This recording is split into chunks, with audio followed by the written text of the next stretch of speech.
be a quorum, you can start, but. Absolutely.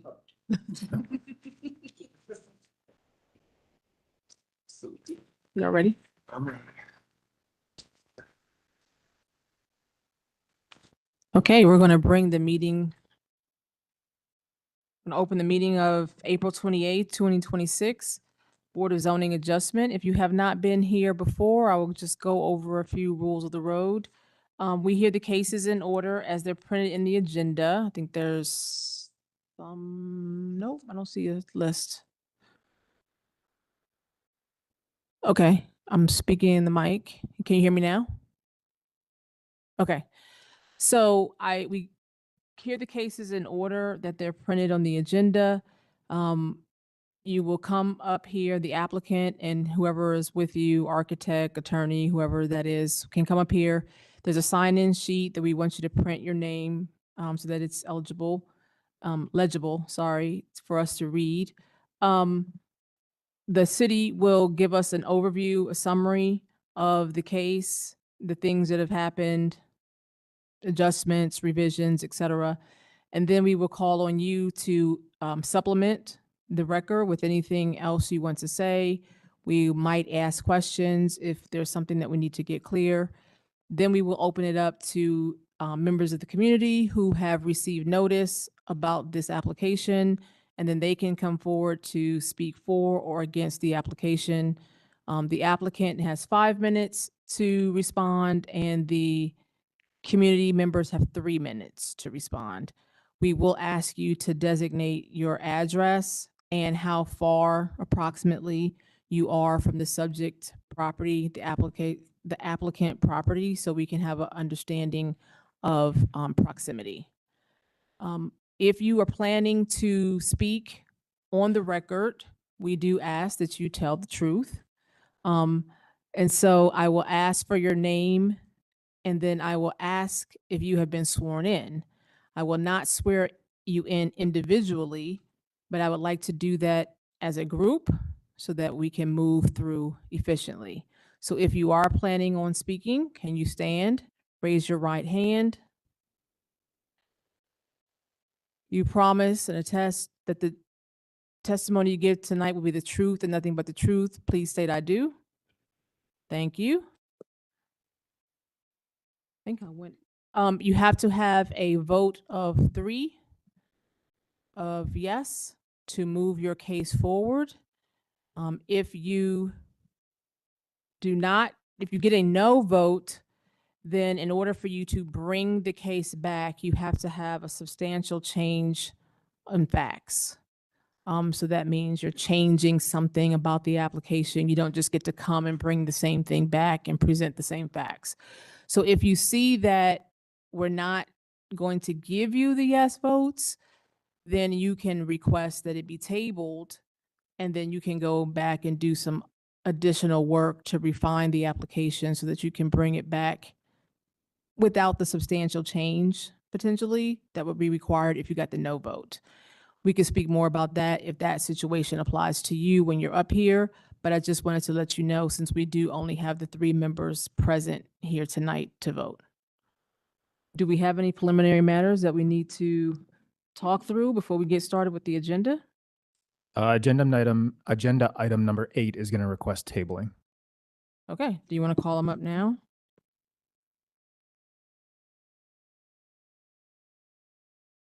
Applicant for 2167, 2187 East Livingston Avenue.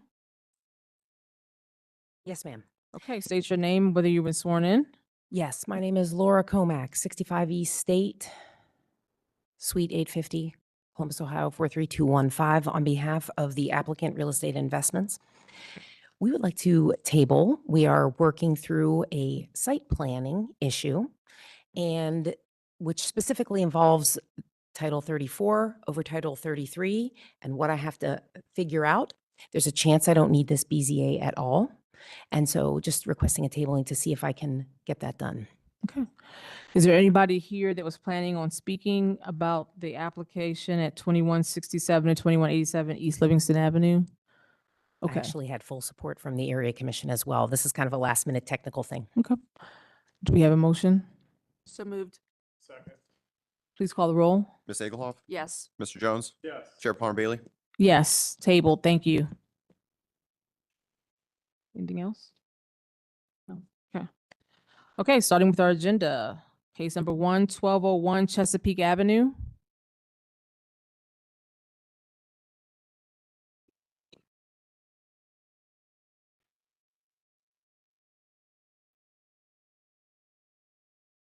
Sorry, give me one.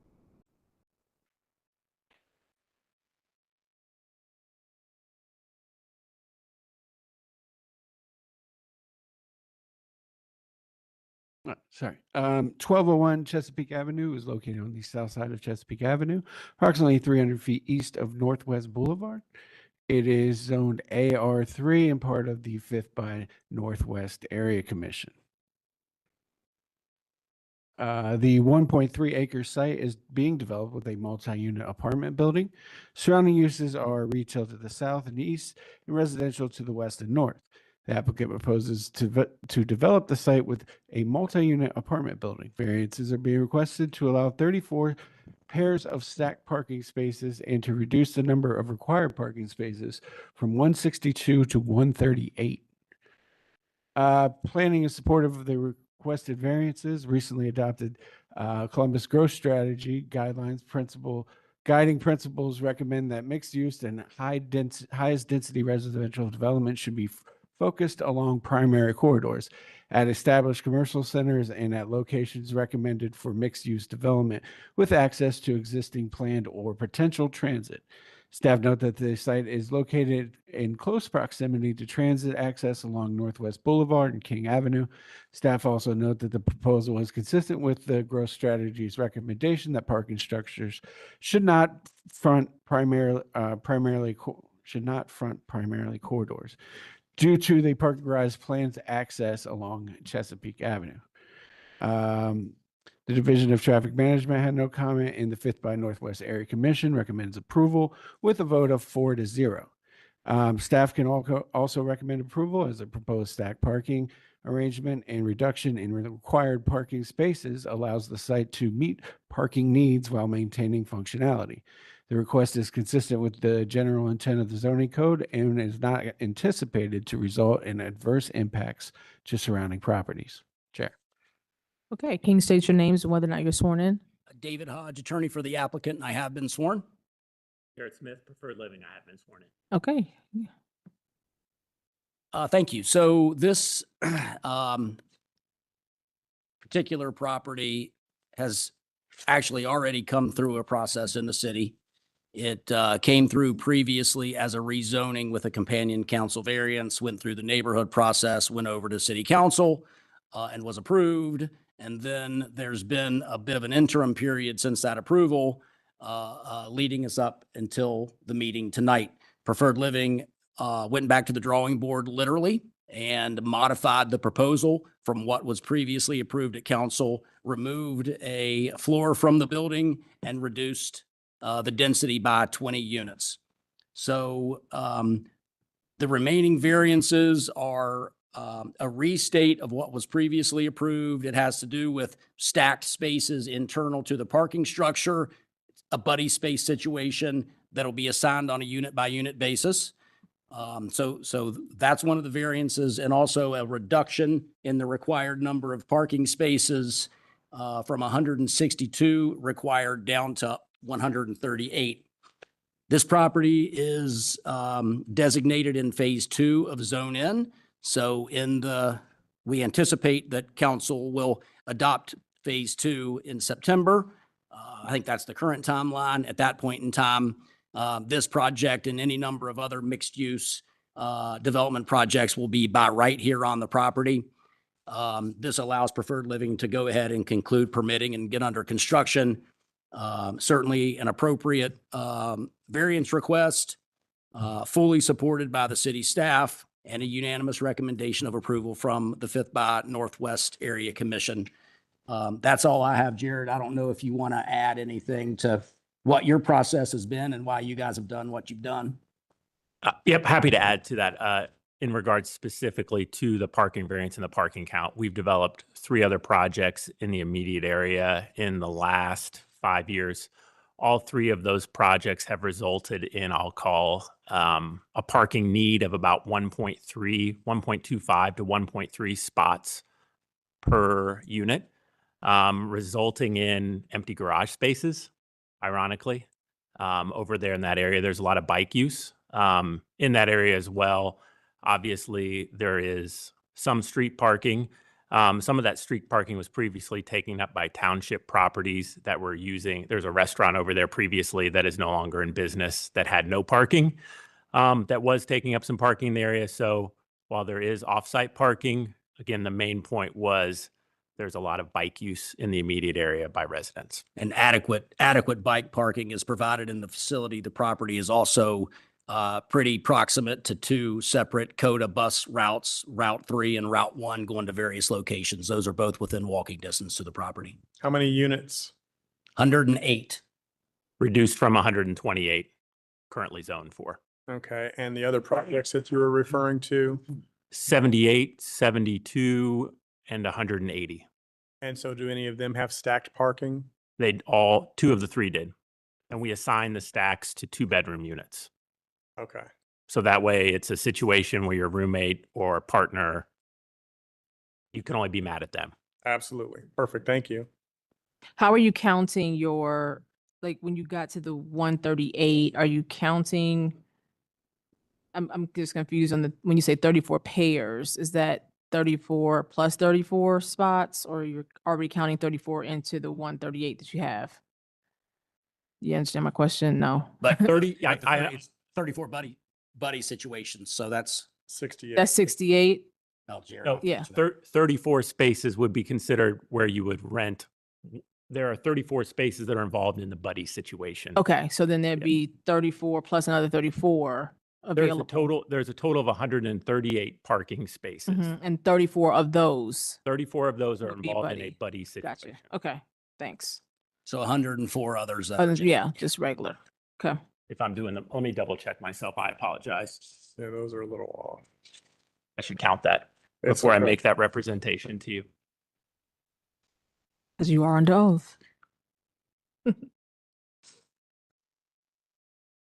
So 34 of those would be considered what I'll call stuck, if that makes sense. Right. If you're Locked in. locked in, Yeah. 34 of the 138. Okay, Yes. of the 138. Okay, Yes. okay. Is there anybody here that wants to speak about this application? Please come forward.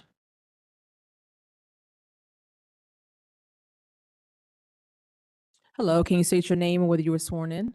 Yes, I have been sworn. My name is Monica Tuttle, and I currently rent at 1215 Chesapeake. So I am actually part of this parcel that is being redeveloped right now. So I have been there now for a little over 8 years. And you can see that L-shaped building that is just north, I think that's what it is a recently developed apartment, as is the one just next to it.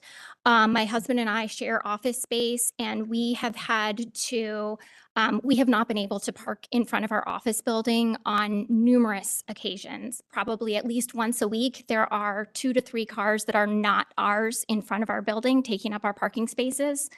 We have had to put up no parking signs.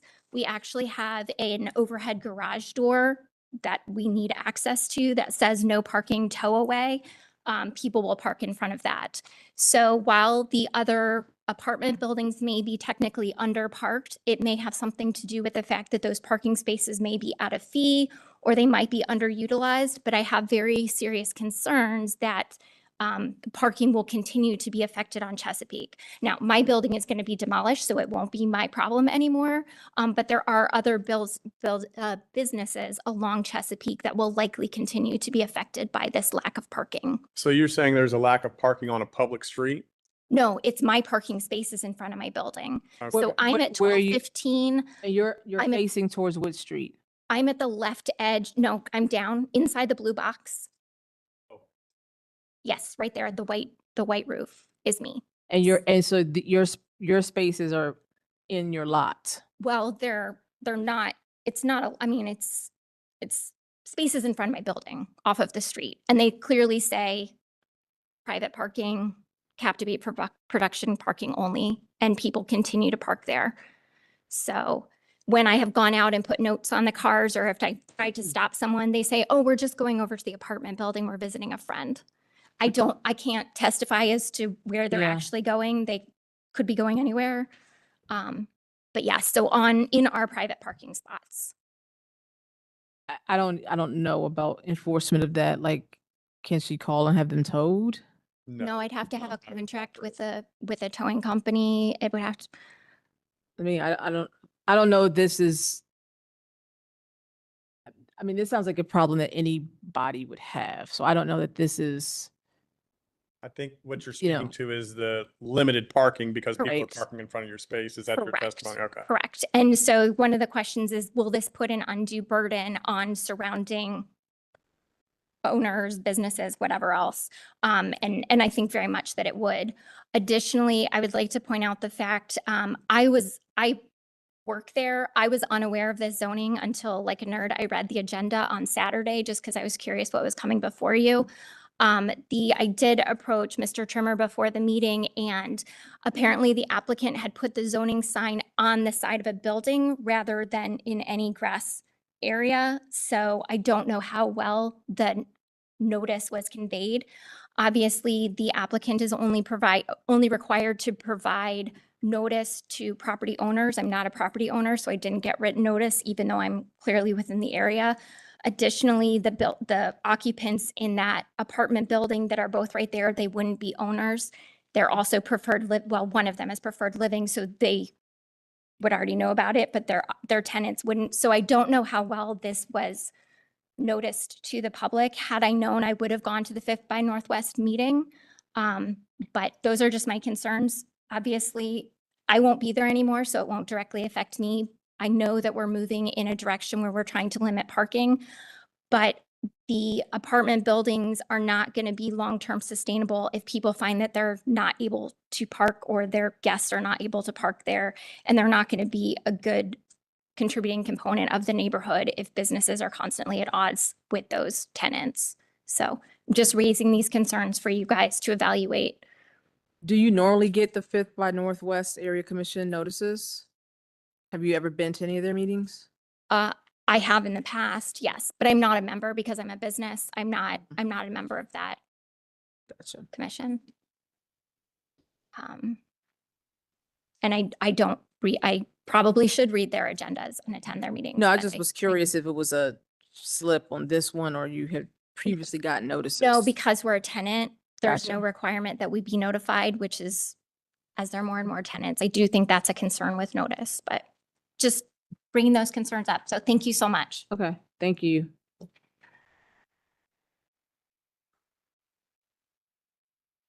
Is there anybody else here that wants to speak about this application? Okay, will the applicant please come back?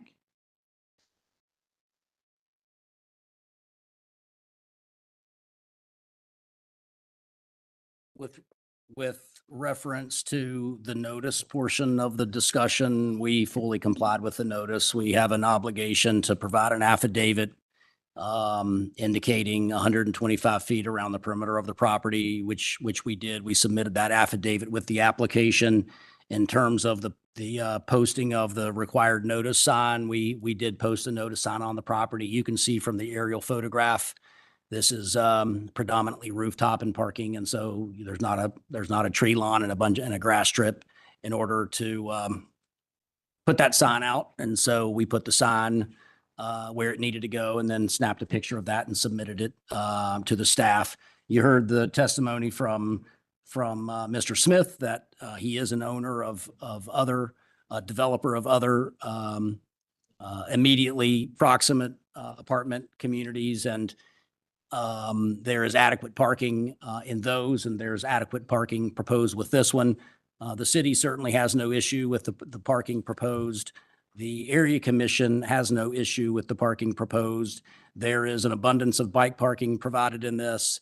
This is walking distance to 2 separate bus lines. There has absolutely been an evolution in terms of how we think about parking in this community. And when you look at what that evolution has been, you compare this to something like South High Street. South High Street continues to be really dependent upon cars.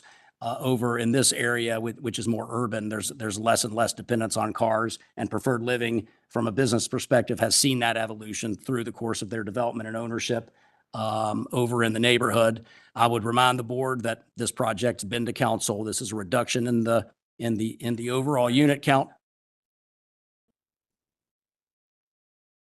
This is a reduction in density, a reduction in the overall unit count, and it is in phase 2, which we expect to get approved in September, which is going to eliminate parking requirements at all. So in terms of looking over the coming months at a requirement of 0 parking, this applicant is providing spaces based upon its market knowledge adequate to serve the number of residents that'll live here. A happy day for Preferred Living or any apartment owner is when someone renews their lease and they're not going to put themselves into a position of under parking and providing a situation where people are not happy living there and need to move on someplace else because they can't find or don't have a place to park.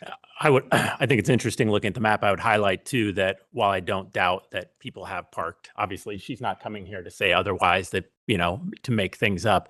It's interesting to look at the map during the day. Obviously, if you look at that L-shaped building, that's called Steelhouse. That was the 4th project we did probably almost 8 years ago.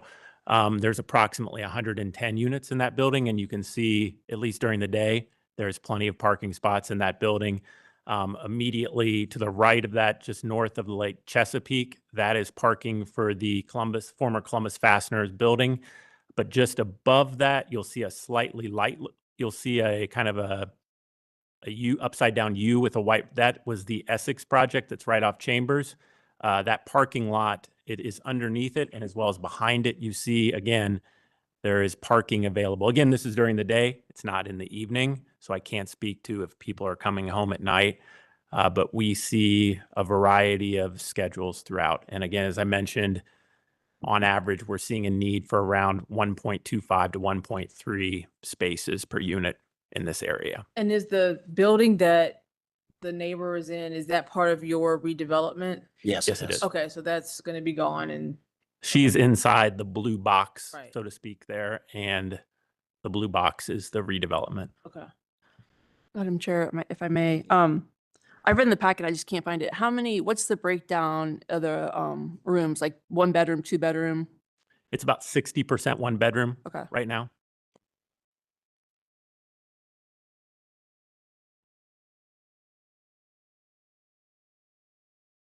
Any more questions?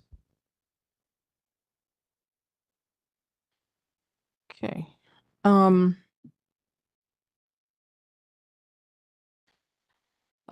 Will the property yield a reasonable return or beneficial use of the property without the variance?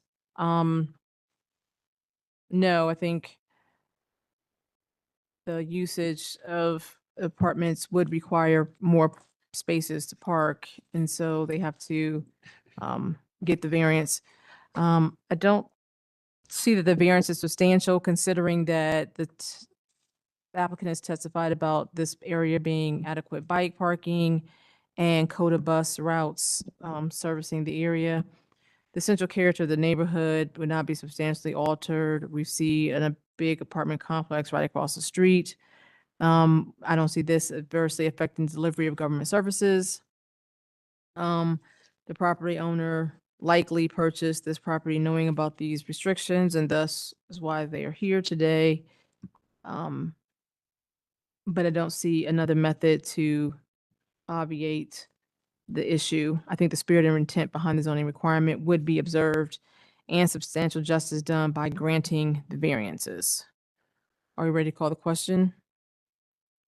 There are no conditions.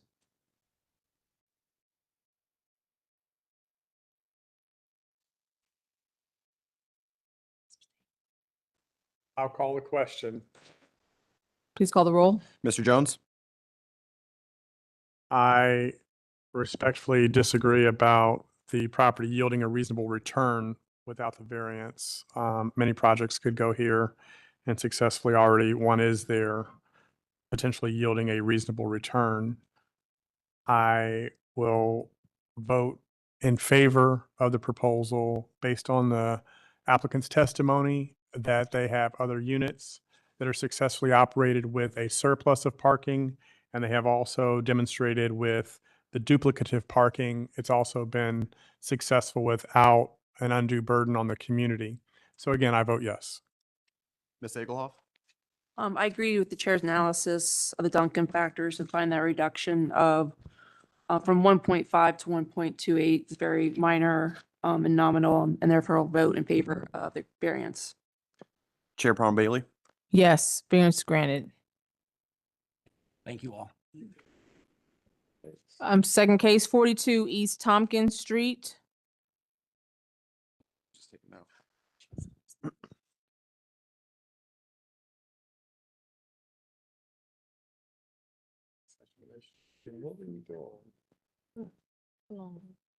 We're introducing the letters from there. Explain it.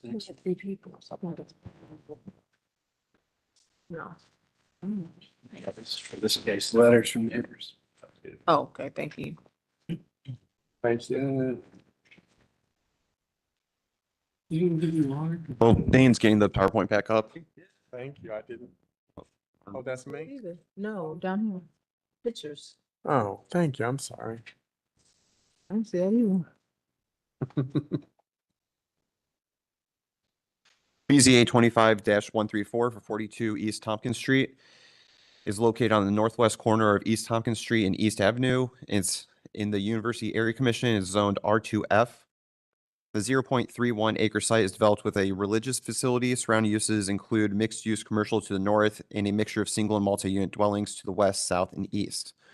The applicant proposes to construct a 6-foot-tall fence around the property and is requesting variances to reduce the 10 by 10 and clear vision triangle at the corner of East Avenue and Kinnear Alley to 0 by 0, and to reduce the 30 by 30 clear vision triangle at the corner of East Avenue and East Tompkins Street to 0 by 0. Division of Planning has no comments on this request. Division of Traffic Management requested more information regarding the opacity of the proposed fence and requested that the proposed gate be reduced from 20 feet to 10 feet. These comments have been addressed. The University Area Commission recommends disapproval of the request by a vote of 3 to 7 with 5 abstentions.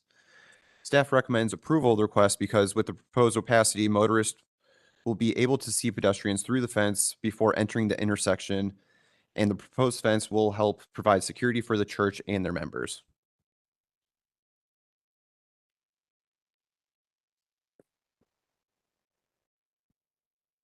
Can you state your names and whether you're sworn in? Thank you. Laura Comack, attorney for the applicant. Peter An, I'm the applicant. You're sworn in? Yes, ma'am. Okay. Go ahead with your testimony. Thank you, Chairman Palmer. I have 2 other witnesses who would like to offer testimony in regard to various factors. Number one, oh, I sure can. I was trying to make it bend. Sorry. Okay. I've just been handed this copy. I had to ask it from legal counsel. I haven't seen this. Was it officially entered into the record in the file in this case? It is right now. Okay. So we didn't see that, but that's fine. We'll Yes, deal with it. Adam just handed out 2 letters that were received today from neighboring property owners, and your packet includes others that were received back in September. Okay. When the application was filed. Actually, some of them were received prior to the application being filed. Okay, thank you. All right, thanks very much. So staff has set forth the 2 variances. The religious facility that's described as the big old stone church in the neighborhood. Prior to having removed some of the topo and the dirt, there was a slope off the edge of it to the end of the road. Peter is the primary applicant, member of the church. With us is Daniel Ma, the member of the church who's an engineer who's been assisting the church. And then we also have Sarah, who's a parishioner who can talk about what we're needing from this. In short, there was an discussion akin to what you just heard. The area when they're utilizing the church needs more parking. And so they had initially planned for some parking. And they did not realize that it would be, that is not, that's just a rendering. It's not the actual, you could tell by the sky. But so the church folks did not appreciate the degree to which there would be construction required and they can't meet some of the standards. So they pivoted and have decided to make this a green grass area, but flat with no slope as it approaches the right of way. So, you know, they had to pivot due to a variety of constraints. So now they're asking for the decorative black fence around the perimeter. And there's a few reasons for that. Swap seats for just a second with Sarah. Sarah, you want to come up? So again, the original idea was the parking wasn't happening. Flat grass yard to be restored. While Sarah's here setting up, I want to say that the 10-foot variance is for staff. Do you have a photo of the location of the variance? Oh, thanks, Dane. Okay, there's another one, the actual 10-foot variance on the, because that was added later. okay, I do. Permission to approach? You can't approach, right? I mean, oh, I don't see any wires, but what's your? There's no wires. Okay, so it's just to legitimize, there's an architectural feature that kind of looks like the front. So let's go back a second. Can Yeah. you ground us in? I thought we're here for a vision clearance. There are two of them. Right. So why- why are we talking about architectural features? Oh, because one of the variances pertains to, if you want to look at that real quick, that photo, that staff didn't have a chance to add, but thank you, Dane. Right where the cursor is, when we went through staff review, there's an existing old stone architectural thing that creeps out into the 10-foot. So that is variance number one, creeps into the 10-foot vision clearance that you see. This Correct. part of the building. Yeah, yeah. So you see the style there and you see that it has a decorative metal fence. So pre-existing non-conforming. Correct. So that's number one. So that's for the first vision clearance. That's right. So with the second, let's talk about the use. That's the Again, East Avenue and Kinnear Alley. correct. And that's the one that's depicted on the site plan right there. Okay. Lower right-hand corner of the Mhm. exhibit. Yes. Mm-hmm. Okay, so Sarah, real briefly, please state your name and that you have been sworn in. Sarai Ramirez, I've been sworn in. Okay. I just wanted to give information as to why we're seeking the fence and that specific triangle area due to the safety of the children. We are a church. We do host a lot of different types of events, including children. So we'd like to kind of enclose that specific area for the safety of the children. We have quite a bit of families along with large group of children, and some are also on the spectrum. So we want to make sure that we keep that area completely safe and closed off instead of them running off. As she mentioned previously, we had to remove that hill because before we didn't have a fence, but we did have a hill. And while kids were walking or running around, they'd kick the ball. It would roll right off the hill and into the street. So we definitely had to lower that dirt area down. And now we're trying to enclose it again to keep that safety for, I mean, we say the children, but honestly, just about anyone that plays in that area. So help me understand, does the fence look like the black fence that's been shown here? Yes, like the one in the picture. So it's a wrought iron fence. Correct. Black, 6 feet high metal fence. Fully transparent. Yes, more than 70+% transparent.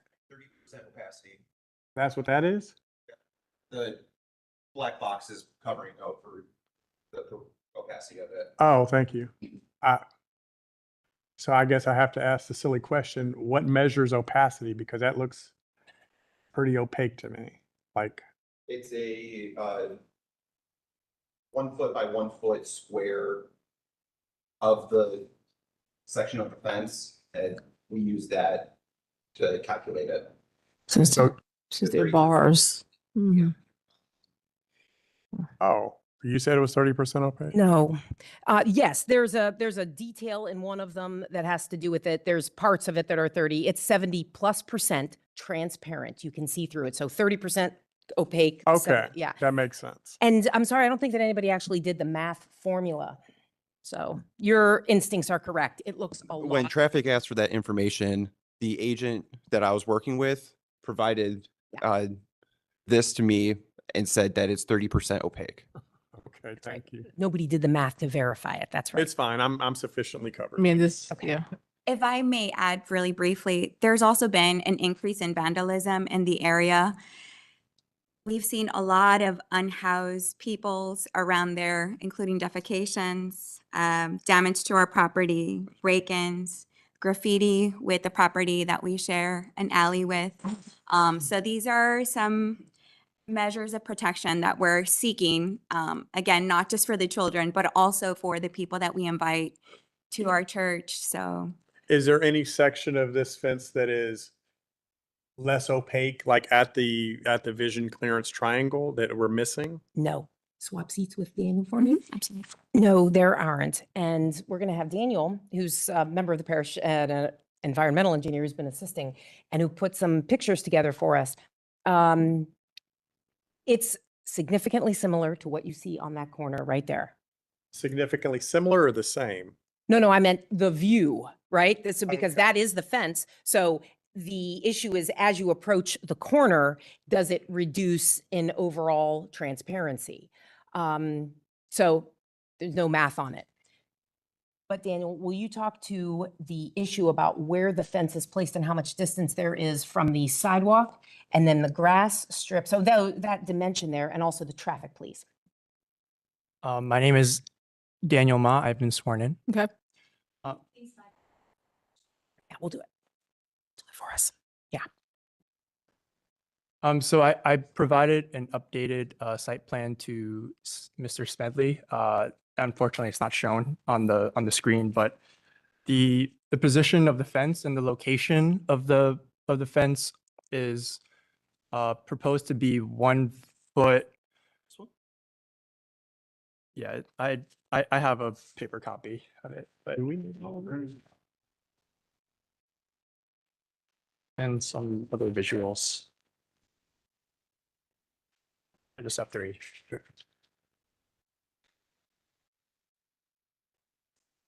So the location of the fence in the corner from the proposed fence line to the existing sidewalk, there's about 8 feet of clearance. And then from the sidewalk to the curb, there's another almost 8 feet of clearance. So between the proposed fence line and the curb, there's about 16 to 17 feet of vision clearance, which provides space for motorists to see. And also, as mentioned, the fence is proposed to be 6 feet height,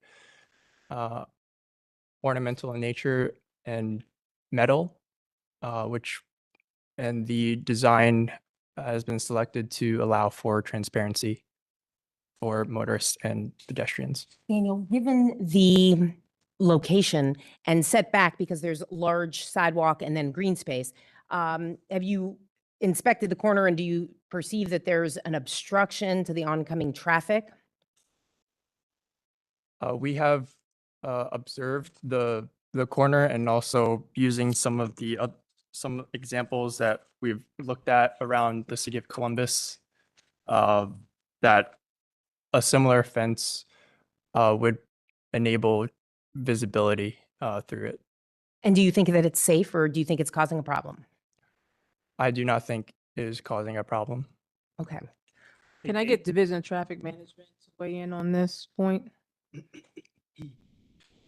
Sure. I guess to elaborate a little bit, the right-of-way line there is approximately 16 feet north of the curb line of Thompson or Tompkins Street. So the sight line for vehicles to be able to see will be south of where the fence is, to be able to see any conflicting traffic. So there should not be any obstruction of any necessary sight lines based on the fence. Additionally, it's worth pointing out that the existing traffic control on East Tompkins Street is one-way westbound.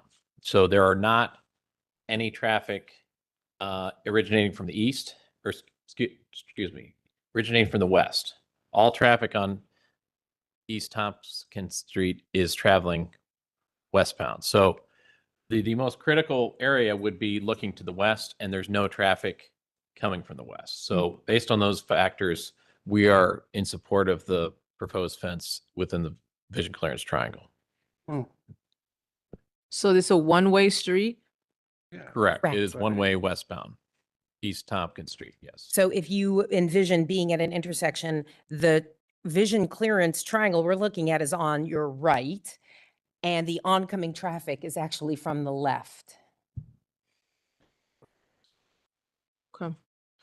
Daniel, in your testimony, you said, use the term "we" and "we evaluated," and who is "we"? The church. Okay, so are you testifying in your professional engineering capacity, or are you testifying as a sir. parishioner of As, the church? as a member of the Okay. church. Thank you. That's what I was I'm an environmental engineer, not a civil engineer. perfect. Yeah, I heard engineer and was just wanting that clarification, so I appreciate it. Thank you. Back to traffic management. There was a request here that the gate be reduced from 20 feet to 10 feet. These comments have been addressed. Is that, Yes, that is Okay. correct. We have Okay. Thank you. coordinated with traffic. and then tell me about the university area commission's vote and why they were a no vote? Any one of you who was there? Laura. I was not. Daniel's going to speak to it. Yes, I was present at the meeting. Some of the concerns were regarding the height of the fence, including that it was 6 feet and one of the commissioners recommended 5 feet. And there was also some misconceptions about the right-of-way line where it was located. In most streets, the right-of-way line is pretty close to the sidewalk, but we have an 8-foot clearance from the right-of-way to where we're proposing the fence. So some of the misconceptions was that the fence would be right along the grass. And that wasn't the case. It's actually set back from the grass. And some other commissioners express traffic concerns concerning the one-way street and how there's occasional traffic that goes the other way, and also other runners and people on the sidewalk may not be able to see. So that was their concern as well. And the history of traffic accidents at the intersection, I contacted 311 and traffic, and they reported one accident within the last 6 years. And what was the nature of that accident? I didn't have enough information from that. And what are you putting there? You're grassing it, or you're putting a parking lot right there? No, it's going to be grass. You're Yeah, it's regrassing going to it. be all grass, Okay. including the space in between the fence and the Okay, sidewalk. so there would never be anything on the property that would obstruct view through that fence? No, that's Okay. not what we're planning. Did we answer your questions? Yeah. Okay, yeah. great. I'm about to call for other, Yes. okay. Is there anybody here that wants to speak about this application? I see one gentleman is raising his hand. Can you come forward? If you are planning to speak, why don't you move forward to the front so that we can get you called up quickly? The next person that wants to speak can sit in this chair right here, so we can just move. You can be signing your name on the sheet. Somebody took the other sheet, the sign-in sheet? The young one. Oh, okay, perfect. Thank you for your efficiency. Okay, so sir, you want to say your name and say whether you've been sworn in, please? Oh, ma'am, you're gonna go first? I Okay. was sworn in. Yes, I was sworn in. Okay, state your name, please. Yes, my name is Kathy Kramer, and I am a resident of the University District, specifically Old North Columbus, and more specifically 42 East Tompkins, which is directly across the street from the property. I am not the owner. I am a long-term renter. And I'm here to oppose this proposal to eliminate especially the 30 by 30, but the 10 by 10 is less of a concern. I basically have three main points that I would like to cover.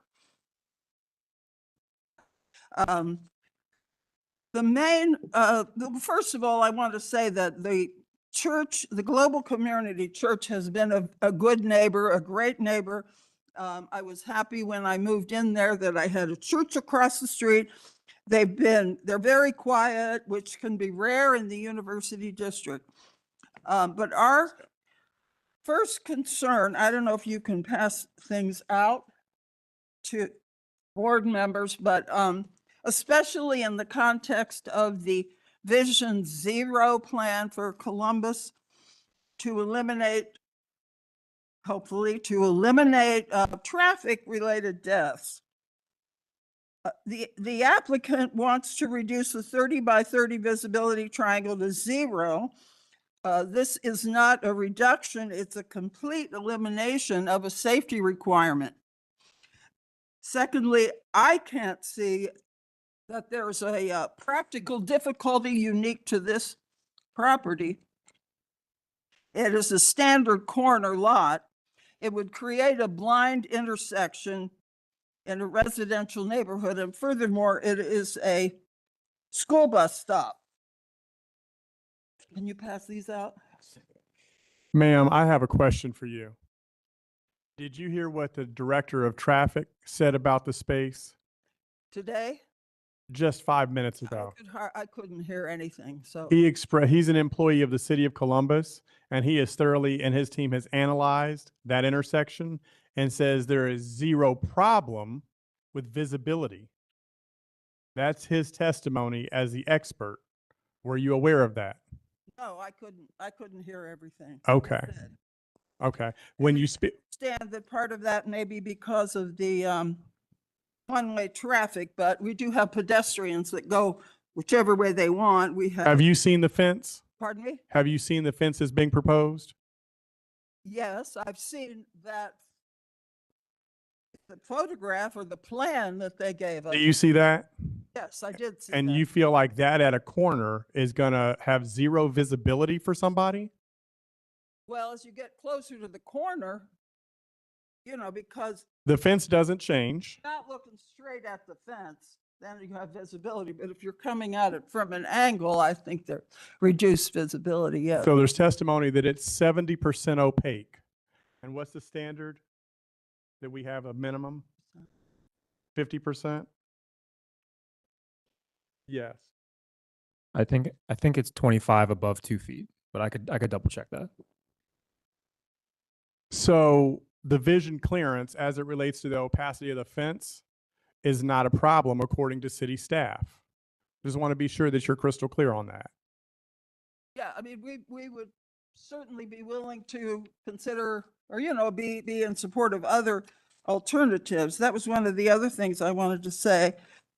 Secondly, But I think this is the alternative that provides visibility through the fence. pardon Right. me? This is the alternative that provides visibility through the fence. It's not a wooden fence Right. that you can't see through. It's a iron fence with openings. So I don't see there being a visibility problem or a safety problem, especially on testimony that there's not going to be cars parked there that would further obstruct vision. It's going to be grass. If there's cars parking. Okay, hold on a second, sir. So if what's your other point? I think you have probably a minute left. Well, I don't know if you expect me to retract what my No, I don't want you to retract. was, but I guess I would consider that I would consider that. It's hard to know from a, what's basically a computer generated picture. So I haven't seen a plan, for this. Well, they specific- can't give us a picture of the fence without erecting the fence. So they have to show us a simulation of what that would look like. So Okay. So, anything, other concerns? pardon me? Any other concerns? Do you have any other concerns? Yes, one is the character of the neighborhood. As you know, it's a University District neighborhood, so we have a significant pedestrian, area. I would say pedestrian traffic as well as vehicular traffic, especially on occasions where there's an event or a special occasion at the university. Mm-hmm. We also have, But why do you think pedestrians have a Pardon me? Why would pedestrians have a difficult time seeing? Well, it's the traffic that often speeds through that stop sign. And the traffic on Tompkins, even though it's one-way west, is often speeding. They use it as an alternative to Hudson Street. Mm. But as far as the character of the neighborhood, I just wanted to share that we don't have, in my observation, we don't have a lot of fences in the neighborhood. These are examples of churches that are right in the neighborhood that don't have fences. I guess the last thing I would say is it seems like there would be reasonable alternatives, lowering the fence or lower it in the triangle, angle the fence to preserve the triangle, move the gate out of the triangle, or just reduce the triangle rather than completely eliminate the triangle. These are, again, these are just computer generated ideas. Okay. The last thing I want to say is the University Area Commission did deny the proposal. So for these reasons, I asked the board to deny the request. Okay. Thank you. To answer Mr. Jones's question, for vision clearance like this, there isn't a maximum opacity. What you're thinking of is when shall exceed 25% opacity when located in a required yard having vehicular access to a street or abutting a residential lot having such access to a street. So it's those ones where we have the fence in the required yard that you're thinking The we next have door the neighbor opacity has the. requirement. Mhm. Okay, thank you for your testimony. Yes, your turn, sir. Whoever's next can come and seat.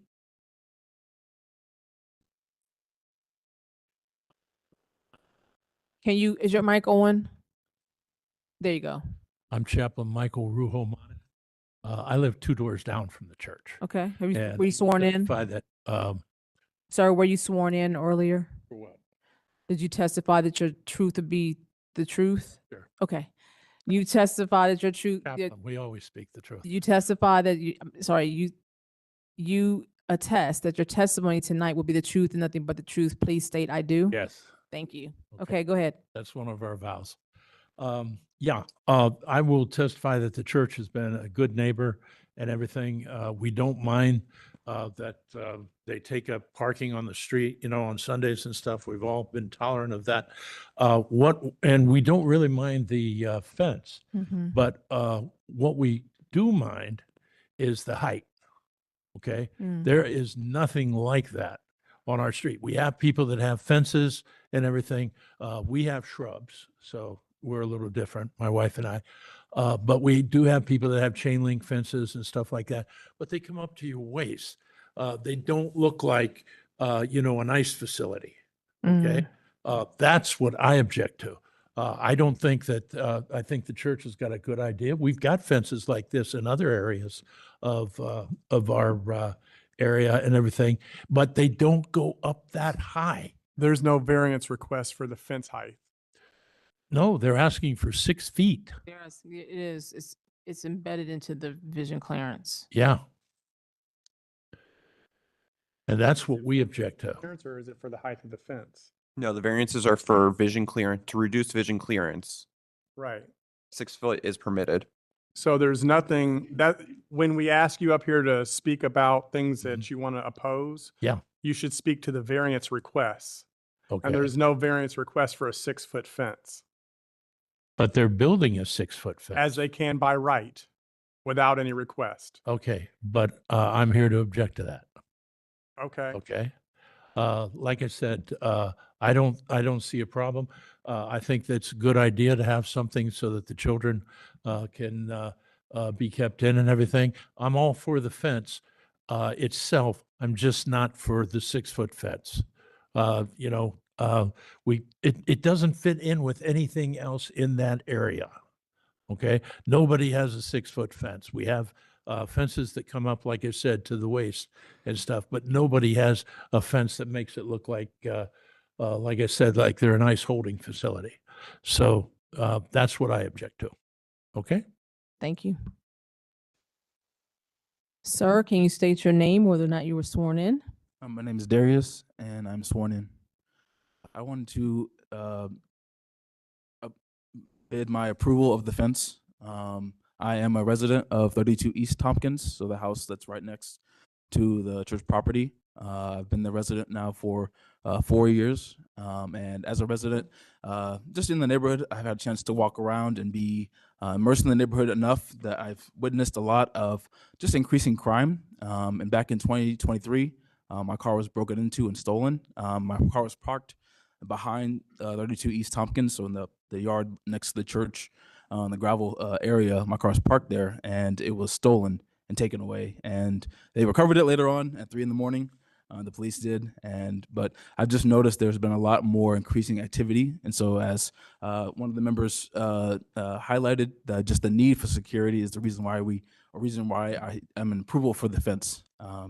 Just because I know, and as I'm also a member of this church, I've been a part of different events with children, and I prefer more safety than less safety.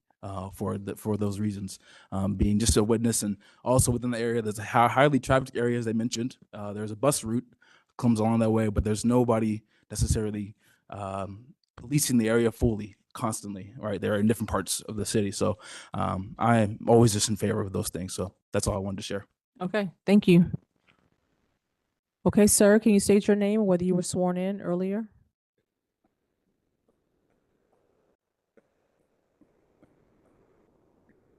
Sir, can you Turn your mic on. turn the mic on? Hearing aids, so I need. So press the button on the front so that the green light there you go. Oh, thank you. Okay. Need my name again? I need you to tell me whether or not you were sworn in. Were you sworn in that your testimony would be truthful? Thank you. Okay. You know, a little off track, as I did watch it, with all due respect to the Hey, Mike, traffic expert, will you state your name again for the record? Michael Hoza, Thank you. Go ahead. Hoza with a Z. I know there are a few cars that come the wrong way up Tompkins, but again, as I've been there for 42 years, and on my porch a lot, that's not the primary concern, especially as we're one block from High Street. A lot of people that come and they're moving east into the neighborhood. We get a large amount of people going the wrong way, pedestrians, bikes, and now the electric scooters, and they move at a pretty good speed. More so than that, and I've watched this. There's a school bus stop there, and you know, children play when they're waiting for the bus, and they always play chasing games. And I have watched the children racing like up the sidewalk and just dash across these without even looking. So how is the fact that the fence is going to alter any of the scenarios that you just pointed out? So sorry. Explain to me how the fence that is being proposed to be constructed has any impact on the scenarios that you just laid out. Safety triangle, if that were at 2.5 feet or whatever for the triangle, or just the fence cutting off, you know, so there's complete visibility, would do that. And I know when you look at a fence like that from straight on, there's great visibility. Of course, the closer you get, the more it compresses. And when you get very close, you can't see anything. It's very hard to see. Now, when we're talking about a child running, then it's really important to try to, you know, the more visibility, the better. And also, I can't tell you how many times I've watched cars they so often just maybe tap, they're doing like 30, just tap the brakes and fly through. Now, if you don't have maximum visibility, I just don't understand why we should ever compromise safety of the children. I do think, I was mentioned, I think, if playground, which was one of the multi-uses they've proposed, about the ball going, I think, into the street. I thought I heard that. But that's weighed against pedestrians, children, people on bikes, scooters. Again, there's a lot of wrong-way traffic on my street. Okay, sir, thank you for your testimony. Your time is up. That, Thank you for your testimony. Your 3 minutes is up. I just say, oh, can I just say one Just say one sentence. one last, let's say, and we've talked about this, the size of the congregation, which by all observations from everybody is extremely small, has nothing to do with the legitimacy of a church, but it's great relevance on with the Duncan principles, only to test the real world need impacts, not the religious legitimacy. The low attendance suggests that the requested variances just simply aren't necessary. I mean, and we've never been able to clearly establish just how large their congregation is. But I've never seen like more than about a dozen people go into the church on a Sunday. Nobody in the area has. Okay, thank you for your testimony. Okay, yes, Thank you. thank you. Mm-hmm. Yes, yes, I did.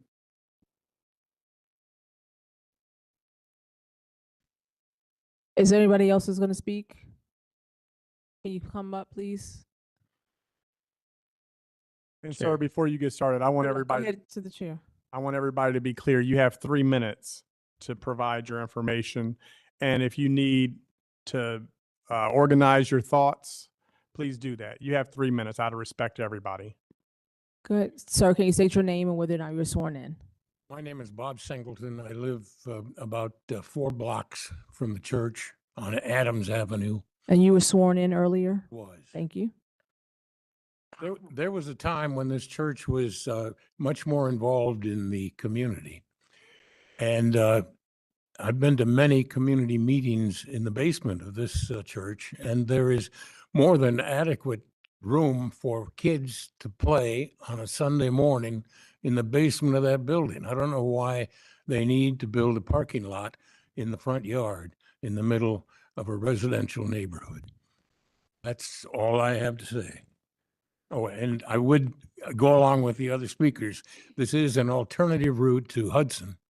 And while it is one way east to west, the traffic does come through there very quickly. And at night, can be difficult to see if something's coming your way when you're going crosswise on East Avenue. It's a dangerous intersection. I go through there 4 or 5 times a day, and I'm always glad I make it without getting involved in some kind of problem. That's all I have to say. Thank you. Okay. Did you sign in the sheet? Thank you. Chair, just to clarify, there was some confusion that this was proposed to be a parking lot. That was the original proposal. That is no longer the proposal. It's going to be a grass area behind the fence. Can you state your name and whether or not you were sworn in? My name is David Merchant, and I was not sworn in. Okay. Was there anybody else who's going to speak tonight that has not been sworn in? Thank you. Let's just do this all together. Everybody can raise your hand. You promise that the testimony you're going to give tonight is nothing but the truth. Please state I do. I do. Thank you. Okay, go ahead, sir. All right. My name is David Merchant. I am also a member in this community. I am in support of the fence being constructed in relation to the protection of the community. I myself have walked past the church many times, and there are oftentimes homeless individuals or just people around the community that hide their book bags and materials around the church or in the surrounding area. And in relation to children being there and the events that are proposed, there can be much conflict that takes place when there are a lot of people placing their bags and placing their materials. I myself and one of my friends have gotten involved someone, individual came at us with a knife one time, thinking that we had stole their materials that was placed around the church, and we were just simply walking past. So I believe constructing the fence would hinder people that are not supposed to be in that area. Also, in protection of the children for the events and the things that your church wants to do. It would help protect the area around them, not just for the children, but for the community members around them as well, that have had to deal with interferences from the community for people who are entering without supposed to be there. Okay. Thank you. Ma'am, can you state your name and whether you were sworn in? My name is Linda McCarthy, and I was sworn in. Okay, go ahead. I also wanted to speak in support of the building of the fence in that area. I live in East Tompkins, 30 East Tompkins, and just similar to what David here shared, there are some safety concerns in that area. Just seeing unknown or strange different individuals just walking around.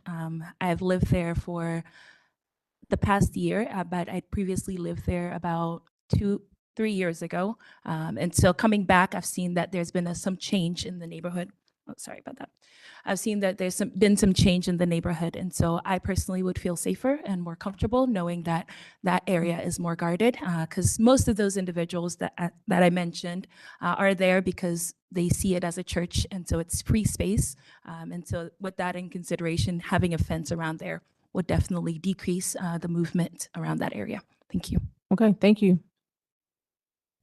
Ma'am, can you tell us your name and whether you were sworn in? My name is Helen Park, and yes, I was sworn in. Okay. I hear that this is about the visibility, and I live at 30 East Tompkins as well. And seeing the pictures, I don't believe that there is an issue with visibility with traffic, and I walk the area quite frequently. I have maybe a handful of times in the years, because I have lived possibly around approximately 4 years. Maybe one car, 2 cars at most going the wrong direction in that way. But it's I don't think it is as common. And just having walked in the neighborhood, I have back issues, so I walk a lot, especially on a beautiful day like this. So thank you for your time. But I have no qualms about 30% opacity. So I just am in support of this fence variance. I hope you agree as well. Thank you so much. Thank you. Is there anybody else that wants to speak about this application? Okay. Will the applicant please come back? I don't have any further questions for the applicant. Does anyone first? Okay. Do you have anything to Just in the interest of time, I would say that the concerns expressed by the folks who testified today, we share those and so have given significant thought to them. That's why it's the opaque fence. That's why it's decorative. Just for the record, the essential character of this area is R2F. You have churches, you have a different style of home, so that's not a factor. Exhibit 2 kind of shows you there's a bunch of churches throughout this neighborhood. And then Exhibit 1 that was submitted, the bus stop is actually in a different location, not quite at the corner, which I think is reassuring to all of us, as you can see. And it also shows the space. So these are the exhibits that were provided. And you heard from Dan, the Vision Zero actual plan requires us to do an evaluation, which is, of course, what Dan and his staff did. So we appreciate your time, and we hope that we're not inconsistent with the concerns expressed by the neighbors. Thank you. Okay. Okay, so going through the factors, I think the property in question would yield a reasonable return, and there can be beneficial use without the variance, as it is an active church right now. The variance does not appear to be substantial, based on the testimony of the management of the church, that it is going to be grass, it is going to be wrought iron fence, 30% opacity, set back off of the right of way, no cars to be parked, further obstructing any vision, and testimony from traffic that there's no safety issue. I think this essential character of the neighborhood is not substantially altered. government services not adversely affected. The property owner, knowledge of the zoning restriction was not discussed. But I think the predicament, in order to put the fence up where they want to put it, to encompass the entire area, there was nothing for them to do but ask for this variance. I think the spirit and intent behind the zoning requirement would be observed and substantial justice done. As again, we said that the 6-foot height is not in question. It was always the vision clearance. And since testimony has produced that there is not a safety concern, I think that the zoning requirement, the intent behind the zoning requirement is observed. Are we ready to call the question? I'll call the question. Question's been called. Please call the roll. Mr. Weldley, I agree with the chair's assessment of the Duncan factors and vote yes. Ms. Egelhoff, I likewise agree with the chair's assessment of Duncan factors and vote yes. Mr. Jones, I too agree and vote yes. Chair Palmer Bailey. Yes, variance is granted. Thank you. 3547 Lindstrom Drive.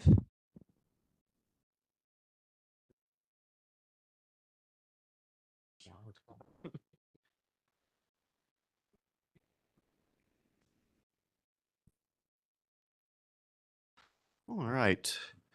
3547 Lindstrom Drive is located on the southwest corner of Rossburg Drive and Lindstrom Drive. It's part of the West Scioto Area Commission, and existing zoning is LR2, limited residential district. The 0.2 acre site is currently developed with a single unit dwelling. Surrounding uses include similar single unit dwellings to the north, south, east, and west. The applicant proposes to legitimize a privacy fence in the required yard. The applicant is thus requesting a variance to reduce the setback of a privacy fence in a required yard from 25 feet to 6 feet. Division of Planning has no comments, and at the time of writing this report, the Division of Traffic Management had stated that an intersection site distance exhibit prepared by a professional engineer would need to be provided for review for the intersection of Lindstrom Drive and Rossburg Drive, and for the driveway that serves 3517 Rossburg Drive, the neighboring property. Based on review of this exhibit, additional comments may be forthcoming. However, as of Friday of last week, I received the following email from the Division of Traffic Management, which will affect the city's determination in this case. The adjacent intersection of Lindstrom Drive and Rossburg Drive operates as a T intersection where northbound vehicles must yield to Rossburg Drive traffic per Columbus City Code 2131.161A. The necessary sight line for this condition would pass through the existing house at 3547 Lindstrom Drive, and review of aerial imagery was indeterminate as to whether the existing fence on the property further obstructs the necessary sight line for this condition.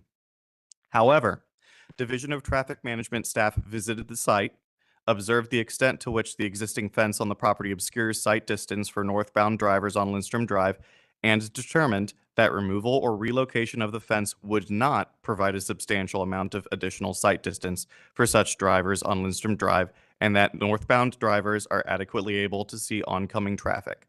Additionally, the existing fence does not appear to substantially impact sight distance for a driver exiting the driveway at the adjacent 3517 Rossburg Drive. Therefore, the Division of Traffic Management is supportive of the requested variance to 3321.05 to reduce the minimum setback for the existing fence on this property. So just in summation, traffic's determination is they are recommending approval.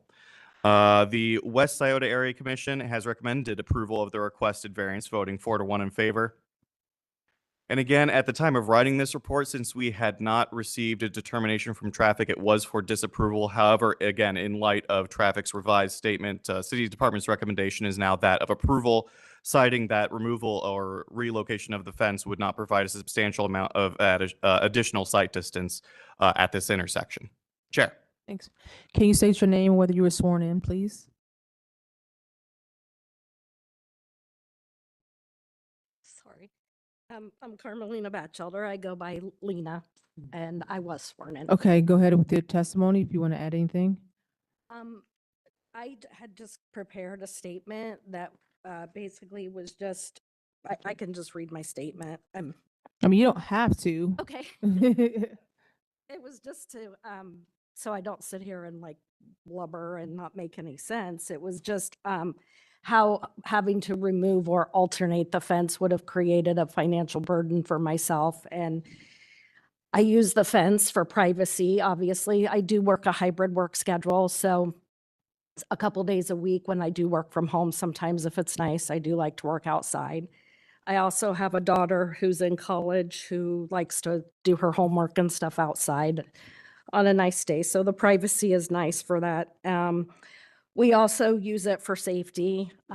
We have had some instances of dogs that have gotten loose down the street that have bitten and cornered people. So the fence, we do have a dog, so the fence helps with that safety issue as well. Okay, that's a good picture right there. Okay. Do we have any questions for the applicant? Is there anybody here that wants to speak about this application? I have one question for the applicant, if I may, Chair. I believe I read, but you purchased the house when the fence was already existing, correct? I purchased the house in 2008. And the And fence I've been there since August of 2008. The fence was already there. When I checked Google Earth, I could go as far back as 2004. I did replace it 2011 or 2012, sorry, somewhere in that area. I did replace it once. It was just replaced in the same spot. Same footprint and everything? Same Yep, exact place. Yes.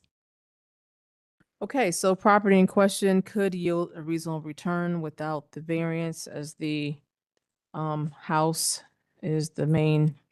Madam Chair, not to interrupt, but should we see if anybody else is here to speak? Oh, I already did. And there's someone. Oh, I'm sorry, I missed you saying that. Oh, My sorry. bad. Property in question could yield a reasonable return without the variance. The variance is not substantial based on testimony from Division Traffic Management that there is not a safety issue with where the fence is currently located. The central character of the neighborhood, I don't think that it'd be substantially altered, as many houses have such fences. The variance would not adversely affect the delivery of government services. The property owner purchased the property with the fence already there in 2008. So would have no reason of knowing that that was not allowed. The predicament, they would have to undo significant financial hardship to remove the fence. And the alternative is to actually ask for the variance. I think the spirit and intent behind the zoning requirement would be observed because there is not a safety concern, which is why the fence vision clearance issue is there in the first place. Are we ready to call the question? Call the question. Question's been called. Please call the roll. Ms. Egelhoff, I agree with the chair's analysis of the Duncan factors and vote yes. Mr. Jones, I agree and vote yes. Mr. Wellesley, Also agree and vote yes. Chair Palmer Bailey. Yes, variance granted. Oh, Thank you. Thank you. 267 Reinhardt Avenue.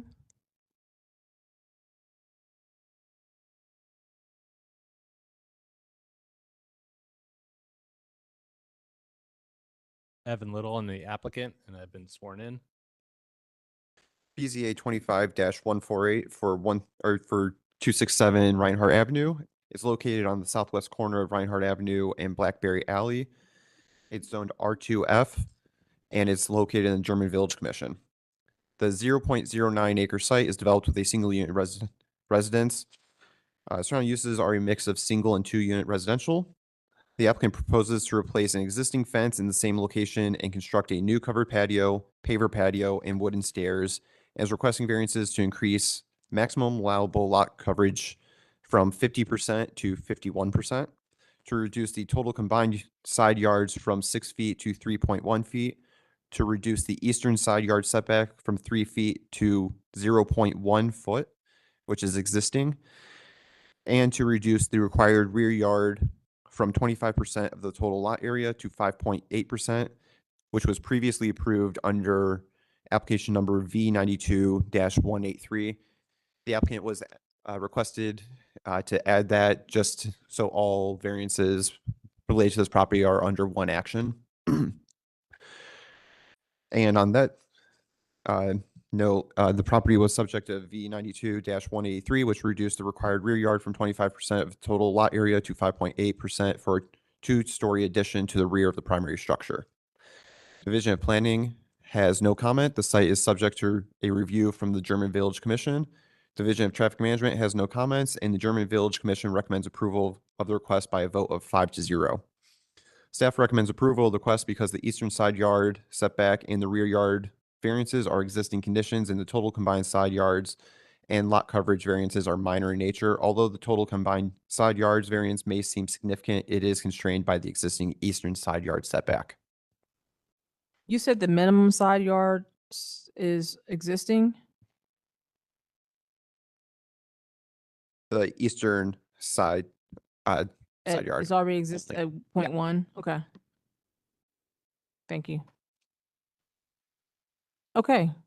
Do you have anything to add to this application? No. Okay. Board members, do we have any questions? Nope. Okay. The property in question could yield a reasonable return without the variance. However, I don't think the variances are substantial, as was testified. Madam by- Chair, I think we do Oh, need to sorry, I ask did for- forget on that this part. one. Is there anybody here that wants to speak about this application? Check. Thank you. Okay. Property in question would yield a reasonable return. The variance, is not substantial. There's some existing issues and some previously approved matters. The character of the neighborhood would not be substantially altered, neither would governmental services be adversely affected. The property owner, indicated that the property, was not purchased with knowledge of the zoning restriction. But in order to accomplish what they're wanting to with the fence, then there is nothing else they could do but to ask for the variance. I think the spirit and intent behind the zoning requirement will be observed and substantial justice done by granting the variance. Are you ready to call the question?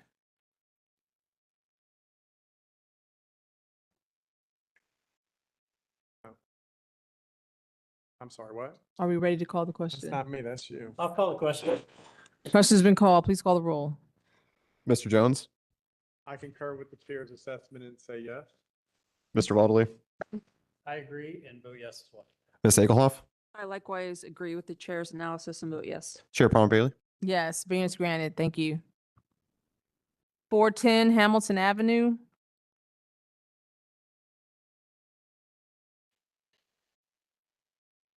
Uh, 410 Hamilton Avenue, located on the east side of Hamilton Avenue, approximately 100 feet north of Buckingham Street, is zone R2F residential and part of the Near East Area Commission. The 0.09 acre site is developed with a 2-unit dwelling. Surrounding uses are residential to the north, south, and east, and Interstate 670 to the west. The applicant proposes to construct an ADU. A variance is being requested to reduce the number of required spaces from 4 to 2. The Division of Traffic Management had no comment. The Near East Area Commission recommends approval with a vote of 12-0. Staff can also recommend approval as the requested parking reduction is minor and will not result in adverse impacts to the surrounding property. The request is consistent with the general intent of the zoning code. Chair. Can you state your name, whether or not you were sworn in? I was sworn in Brandon Ivory. Okay. Do you have anything to add to this? I do not, Madam Chair. Okay. I have a question for staff. Is this one of the standard plans that was already approved by council? Correct. And so we have to hear those anyway, even though they were approved? It fits a box, I'm saying? Yeah, I mean. For the parking reduction. Okay, For the what? Parking reduction. Oh, okay. gotcha. Thank you. Do we have any questions for the applicant?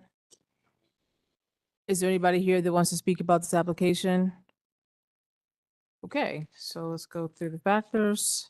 The property in question, I guess we can say it could yield a reasonable return without the variance. However, the variance is not substantial. The essential character of the neighborhood would not be substantially altered. The variance would not adversely affect the delivery of government services. The property owner's knowledge of the zoning restriction was not discussed. The property, in order to accomplish the ADU, they needed to get the variance. So there's nothing no alternative for them other than this. But I think the spirit and intent behind the zoning requirement would be observed and substantial justice done by granting the variance. Are you ready to call the question? Question's been called. Please call the roll. Mr. Weatherly, Agree with the chair's assessment of the Duncan factors and vote yes. Ms. Egelhoff, I agree with the chair's analysis and vote yes. Mr. Jones, I agree and vote yes. Chair Palmer Bailey. Yes, variance granted. Thank you. Thank you. 1574 Harrisburg Pike.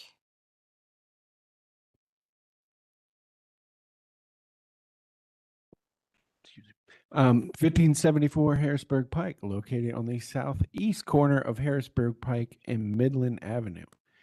The 5.9 acre site is developed with an automotive repair facility. Surrounding uses include a mix of auto-oriented and warehouse facilities and residential to the north, southeast, south and west, and a nonprofit organization and a single unit residential to the east.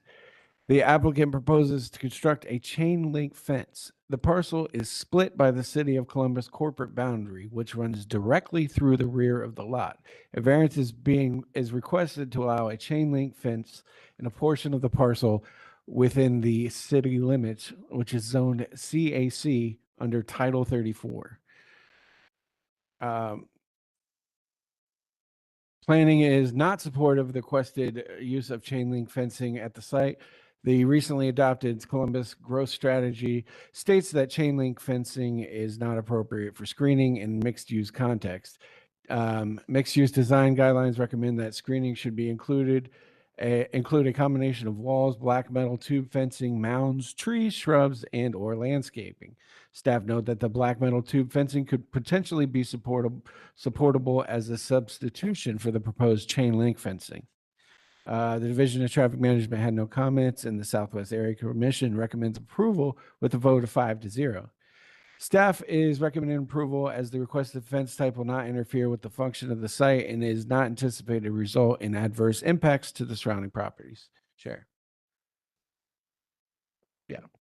Well, explain it. So the back half, or not even half of this, is a part of the City of Columbus, and that part got lumped in with the I got yelled at for the way I was wording this in staff review, but that part was part of the new zoning, which doesn't allow chain link fence. He's going to have to get a permit from both Franklin County or Perrier Township, whatever it is, I don't even know what it is, but and from the City of Columbus, because it's zoned in the new district. We don't allow chain link fencing. That's why I recommend approval. I'm going to stop talking there. Well, I still But- don't understand. Yeah, you gave a whole thing about how it's not approved. That's from planning.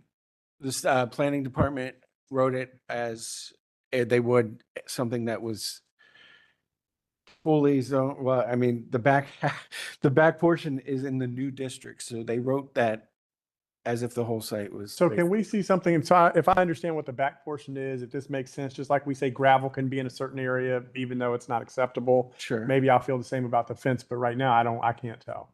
So it looks like just this portion here is part of the City of Columbus. The rest is Franklin County.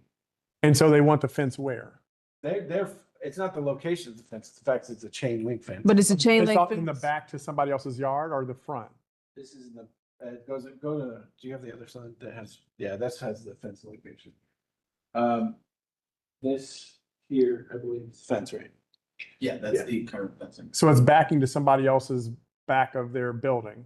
It's to this here and that, yeah.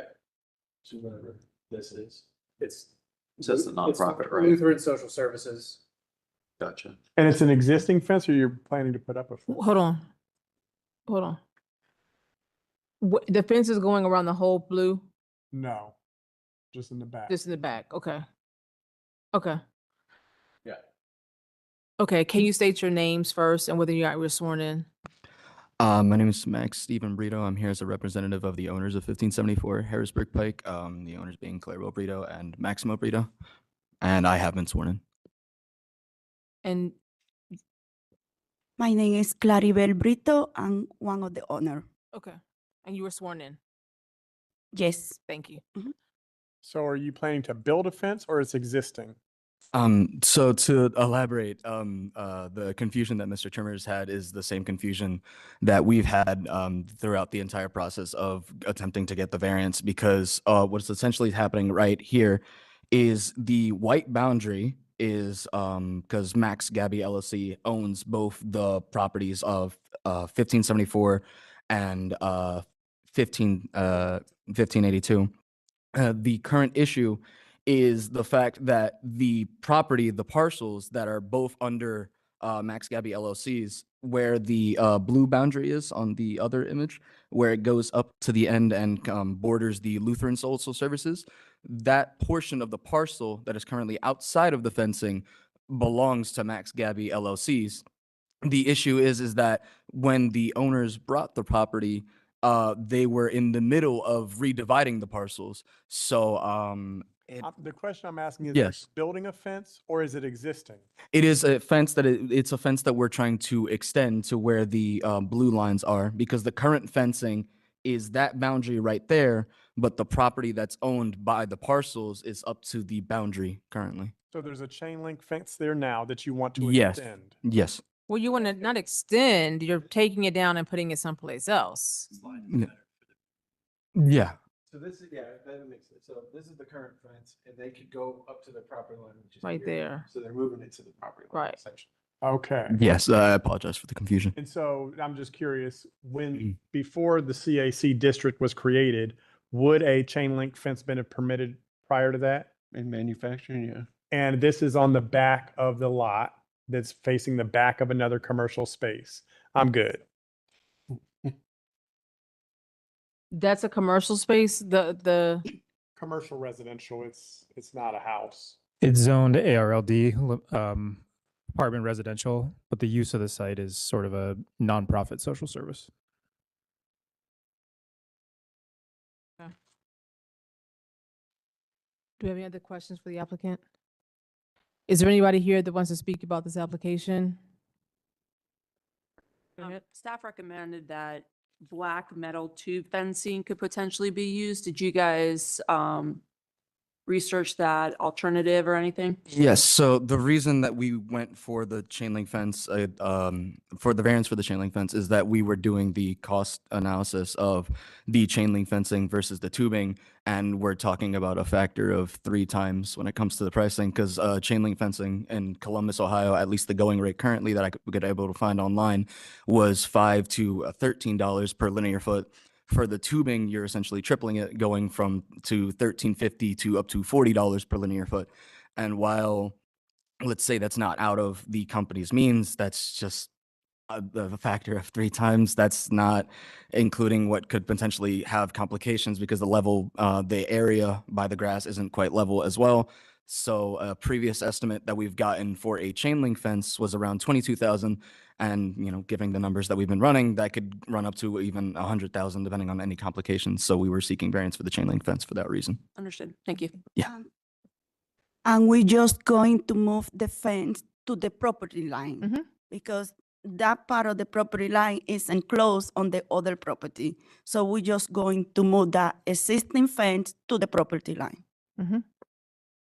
Okay.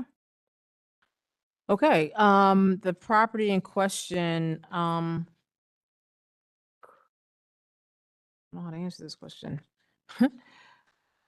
Could yield a reasonable return without the variance, but I do understand wanting to have the fence on the proper property line. The variance is not substantial. The essential character of the neighborhood would not be substantially altered. As it was mentioned, this is a commercial property backing up to another commercial use property. The variance would not have adversely affected delivery of government services. The property owner's knowledge of the zoning restriction was not discussed, but they cannot do anything but get this variance for making their property line accurate without the financial burden of alternative fencing materials.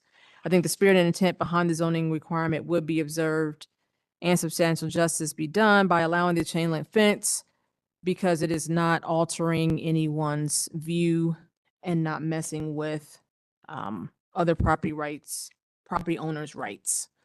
Are we ready to call the question? I'll call the question. Question's been called. Please call the roll. Ms. Egelhoff, I agree with the chair's analysis of the Duncan factors and vote in favor of the variance. Mr. Jones, I too agree and vote yes. Mr. Walbley, Agree and vote yes. Chair Palmer Bailey. Yes, variance granted. Thank you. Thank you. Thank you for the board's time. 6835 Kane Road.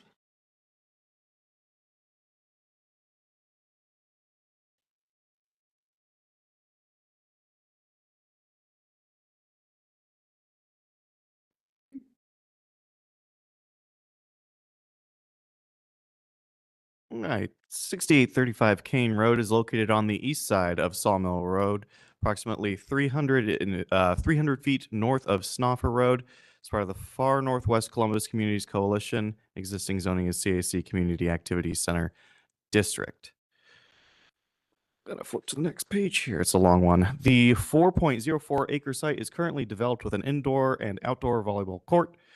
Surrounding uses include a dry clearance to the north, offices to the south and east, and a veterinary office to the west. The applicant proposes to expand the existing building, which houses the indoor volleyball courts on the site. The applicant is requesting variances to not provide a building entry along each abutting street, not provide a break in the street frontage, not provide sidewalks or striped crosswalks from buildings to public sidewalk systems, to increase the allowable building setback from 25 feet to 2 feet, 5 inches along Kane Road, and from 25 feet to 55 feet along Sawmill Road, to reduce the building setback from 5 feet to 0 feet, and to decrease the total minimum length of facade within the facade zone from 60% to 20% along Kane Road, and from 60% to 17% along Sawmill Road. Reduce the required facade transparency required from 60% minimum to 0% along Kane Road and Sawmill Road. Reduce the percentage of blank walls that must be visually treated from 50% to 0%. Let's see, make sure I didn't lose my spot there. Visually true from 50% to 0%. Not include a building frontage type. Allow a loading space and maneuvering drive aisle to be positioned between the principal building and Kane Road, and to reduce the front parking and loading maneuvering setback from 30 feet to 9 feet 9 inches. Reduce the minimum percentage of front yard landscaping from 70% to 30% along Kane Road, and from 70% to 3% along Sawmill Road. And finally, increase the maximum height of light fixtures from 28 feet to 44 feet. Planning is supportive of the requested variances. Staff recognize this is an expansion. The new addition is compatible with the existing adjacent buildings at the site, and the planned addition has limited visibility from the right-of-way as mitigating factors for their support. Staff also notes the additional landscape plantings provided along Kane Road, and planning also encourages street trees to be added in along Sawmill Road if recommended by the city forester. The Division of Traffic Management has stated that a right-of-way dedication of 80 feet from the center line of Sawmill Road will be required per Columbus City Code 4309.17, and the Far Northwest Coalition of Columbus has recommended approval of the requested variances, voting 4-0 in favor. City Department's recommendation is likewise that of approval. Staff recommends approval as the variances are largely necessitated to legitimize existing site conditions rather than to allow a completely new build project with reduced standards. We do recommend the following conditions as per planning: that the applicant shall consult with the city forester and install street trees if they so recommend. Chair. Can you state your names and whether you're sworn in? Hi, yes, I was sworn in. My name is Joe Moss. I'm architect with Giesecke Rosenthal Architecture and Design. My name is David Straub. I'm the owner of the property and the owner of the business as well Okay. for 30 years. Okay. So expansion, existing conditions. Favorable vote from the Far Northwest Coalition and staff. Do you agree to the condition about the city forester and the street trees? Yes, I think we've already contacted the city forester and they said that it was not necessary. Oh, We'll okay. be supplementing planting along Kane Road. Okay. Okay. Any questions for the applicant? Is there anybody here that wants to speak about this application? Okay. Staff, I think you did a good job of walking us through. The property in question, can yield a reasonable return without these variances. It is so operating. The variances look to be substantial, but in number, but in substance, these are some of the existing conditions that the property owner is already operating under. The essential character of the neighborhood would not be substantially altered, as this is just going to be an expansion of the business. The variance would not adversely affect the delivery of government services. The property owner's knowledge of the zoning restriction when they purchased the property was not relevant here. The property owner cannot expand without asking for these variances, but I think the spirit and intent behind the zoning requirements would be observed and substantial justice done, since this is a building in a community activity center district, and this meets those requirements. Are we ready to call the question? Call the question. Question's been called. Please call the roll. Mr. Jones, I agree with the chair's assessment and vote yes. Mr. Weldley, I also agree and vote yes. Ms. Egelhoff, I likewise agree and vote yes. Chair Palm Bailey. I agree with myself and I vote yes. Thank you. 411. Oh, I'm sorry. Oh, We still have a little issue with traffic about a thoroughfare plan, and we've asked for an exemption because they're asking for a dedication. I cannot build the project if I have to dedicate it because it would literally take 2 outdoor volleyball courts away. And so we're hoping that we can get that exemption, but if we don't, then this project will not proceed. But we needed to get this anyway. So thank you. Thanks. Thank you. 411 Commerce Square.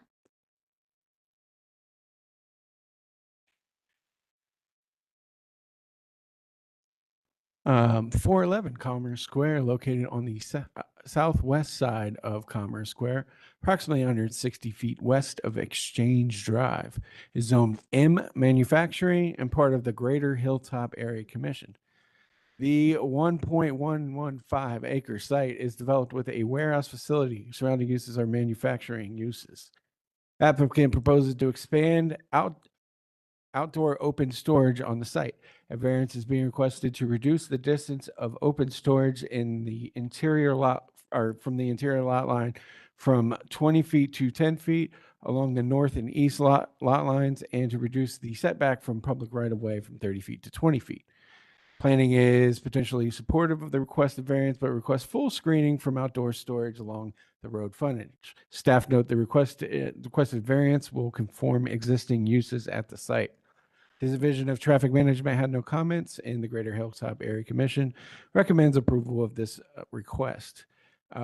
Staff also recommend approval, as the reduction in storage setbacks will not result in adverse impacts to the surrounding properties.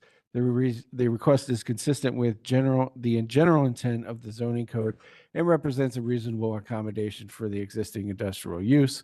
We're asking the condition that full screening of outdoor storage along the road frontage. Chair, What do you consider full screening? whatever planning wants. Can you help me understand the lot line? I need to see an aerial of the lot Yeah, line yeah. and the change. So that is, okay, I see why. Okay, you can go back. That would be here, I think. That's right. Yeah. Yeah, that's the shared lot line is between those 2 parcels. It might show up a little bit better on the other drawing, Yeah. Adam. Yeah. So, Yeah, here's the lot. yeah. Yeah. Yeah, so storage in this between, where did it go? Almost right there, sorry. Can you guys state your names for the record and whether you've been sworn? Yes, Molly Gwynn. I'm the attorney for the applicant and I have been sworn, ma'am. Steve Hermiller, I'm the civil engineer, and I have been sworn in. Okay. Have you got your question answered? No. Okay. And let me look at mine. I'm just trying to understand. So you're,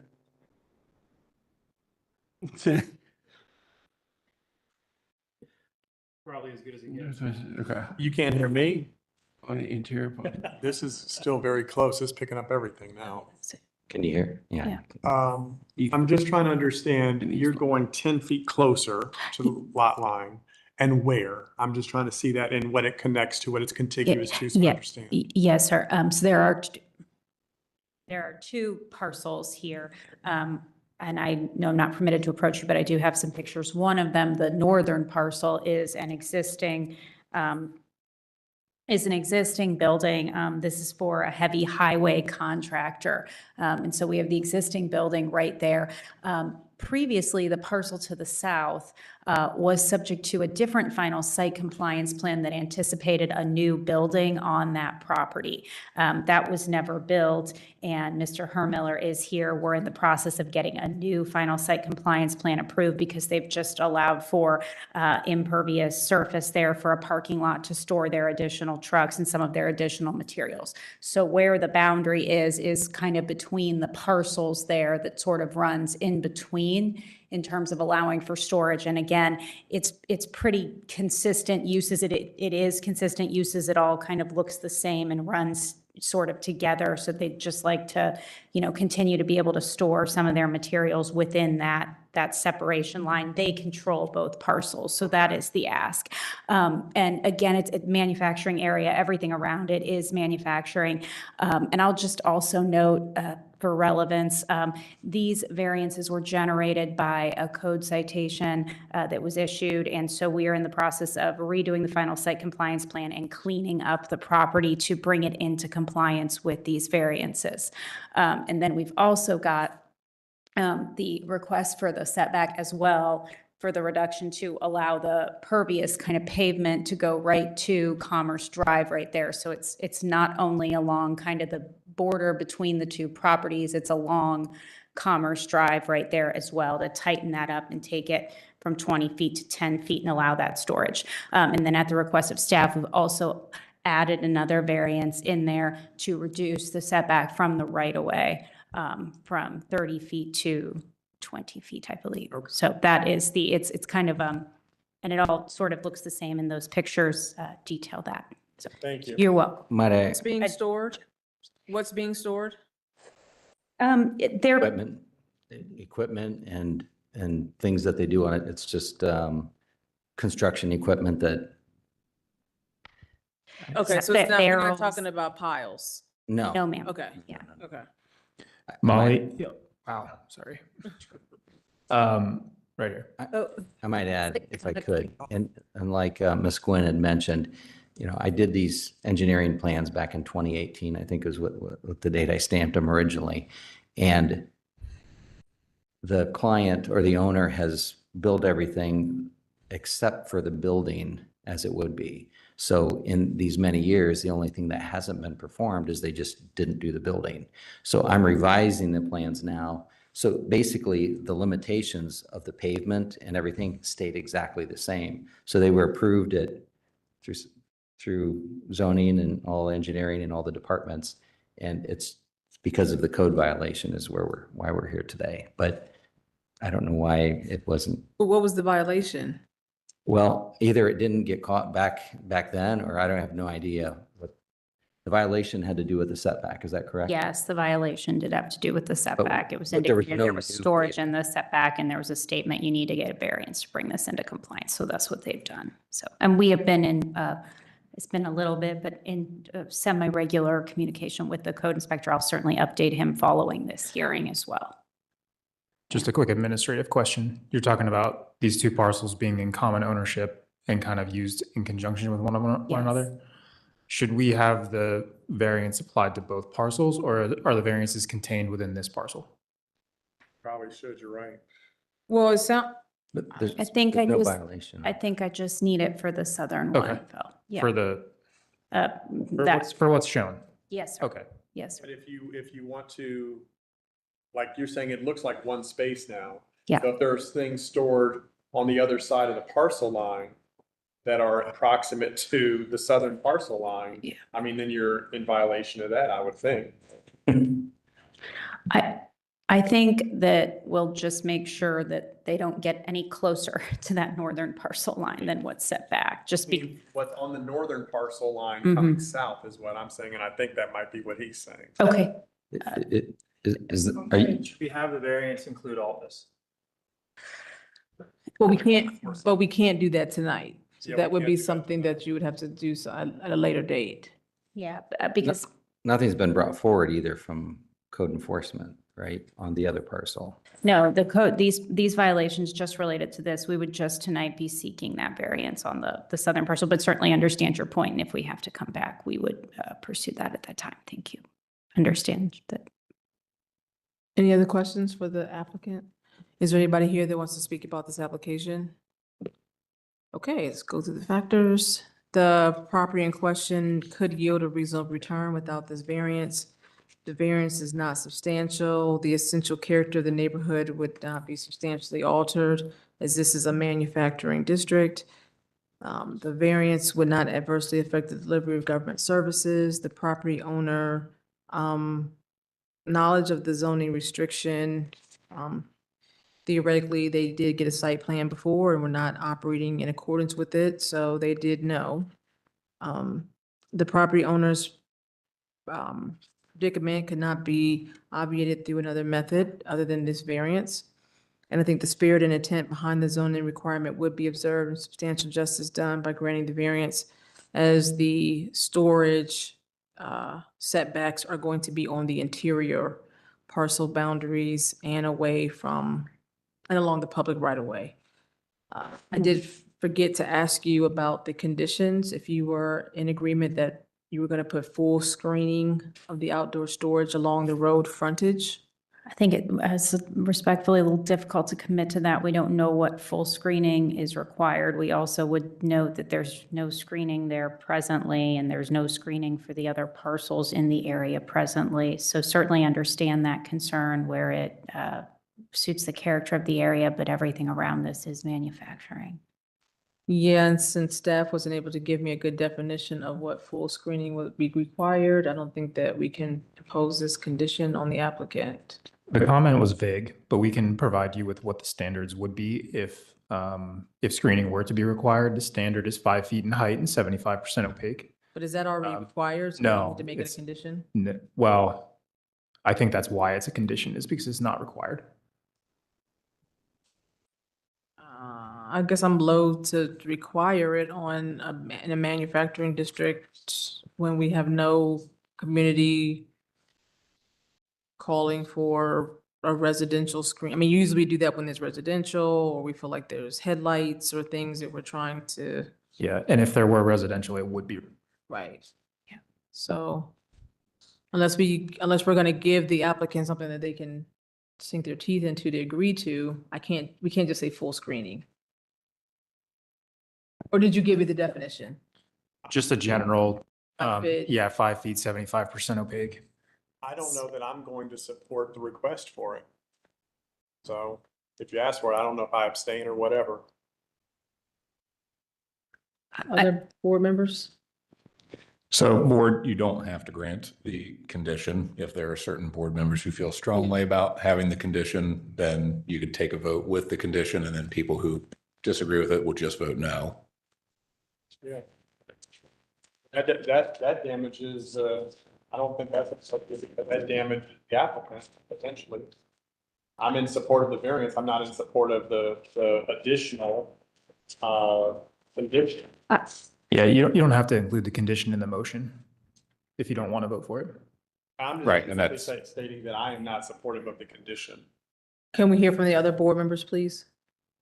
I'm fine moving forward without. Same. Okay, so. I can call the question without. I'll call the question without the condition. Okay, questions have been called. Please call the roll. Mr. Waldley, I agree. Ms. Egelhoff, I likewise agree with the chair's assessment and vote yes.